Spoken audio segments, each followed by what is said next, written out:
Aujourd'hui, on veut parler de l'importance de réinvestir les profits dans une entreprise cotée en bourse. Donc, comment vous pouvez trouver des entreprises qui vont faire ça de manière adéquate et qui vont apporter des bons rendements.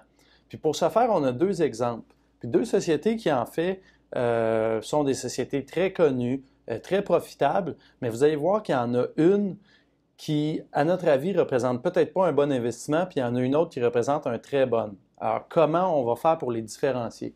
Alors, il y a Couche-Tard et il y a Coca-Cola.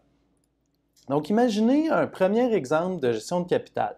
Vous avez une entreprise qui a un avoir des actionnaires de 5 au départ, et là, pendant 10 ans, cette entreprise-là va avoir un rendement sur l'avoir des actionnaires de 20 par année. Donc, on parle d'une entreprise qui est très performante. 20 on ne voit pas ça souvent, et qui va verser très peu de dividendes à ses actionnaires. Donc, autrement dit, elle va prendre le 20 qu'elle génère et elle va prendre les profits et toujours réinvestir ces profits-là dans des nouvelles activités, des nouvelles opportunités d'investissement.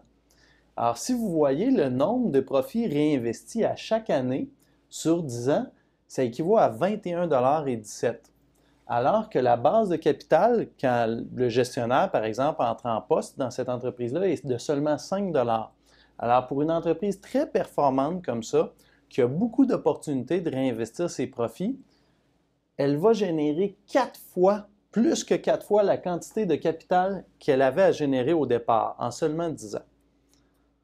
Prenez notre deuxième exemple. Encore une fois, il y a beaucoup de chiffres. Vous avez encore 5 $ de capital de départ. L'entreprise est encore plus performante, donc elle génère 25 % de rendement sur l'avoir de ses actionnaires, c'est très élevé, mais elle verse beaucoup de dividendes. Elle verse le 3/4 de ses profits en dividendes. Et donc, elle réinvestit des profits, mais qui sont beaucoup plus modestes que notre premier exemple. Et donc, à la fin des 10 ans, il y a seulement 4,17 $ qui va être réinvesti en profit.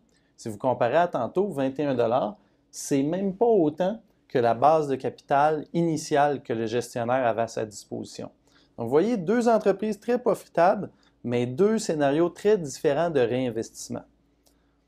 Alors, c'est pas pour rien que je vous ai montré ces deux tableaux-là. Le premier tableau que vous avez vu, où il y avait beaucoup de profits réinvestis, ça ressemble beaucoup aux données fondamentales de Couche-Tard.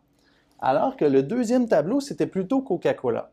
Alors, si vous pensez par exemple à Couche-Tard, c'est une entreprise qui chaque année réinvestit tout son capital dans l'acquisition de nouveaux dépanneurs, où elle réalise des synergies importantes, elle réalise un rendement sur le capital qui est franchement très élevé. Et si vous regardez sur 10 ans, Alimentation Couche-Tard a passé ses bénéfices par action de 31 sous à 2,15 $. Donc, ils ont fait x7. Alors, c'est très, très énorme en termes de l'augmentation de la profitabilité. Si vous regardez pourtant Coca-Cola, qui est une entreprise qui est beaucoup plus rentable, on l'a même montré tantôt. Ils ont un meilleur rendement sur le capital, mais pourtant, les bénéfices par action sur la période de 10 ans sont passés de 1,08 $ à 1,74 $. Et nous, on pense qu'une des grosses raisons de ça, c'est justement qu'ils ne réinvestissent pas beaucoup de leurs profits dans leurs activités. Et comme c'est une entreprise très mature et ils sont dans un secteur qui est relativement en déclin, les boissons gazeuses sucrées que les gens boivent moins, alors c'est très difficile pour eux de réinvestir tous leurs profits dans des activités rentables. Alors, deux sociétés très connues, très rentables, mais des opportunités de réinvestissement beaucoup différentes peuvent mener à un rendement qui peut être décevant ou qui peut être très intéressant. Alors, c'est important de les différencier les deux. Nous, c'est ce qu'on fait chez Médici. Parmi nos 4 piliers, les 4 raisons, les 4 facteurs qu'on regarde quand on investit dans une entreprise, il y a la gouvernance exemplaire. Alors, si vous trouvez des entreprises comme Coca-Cola et Couche-Tard qui ont un très bon rendement sur le capital, vous devez vous assurer d'avoir des dirigeants qui vont prendre les bonnes décisions d'investissement, donc qui vont garder les profits et les investir dans des activités très rentables. Merci.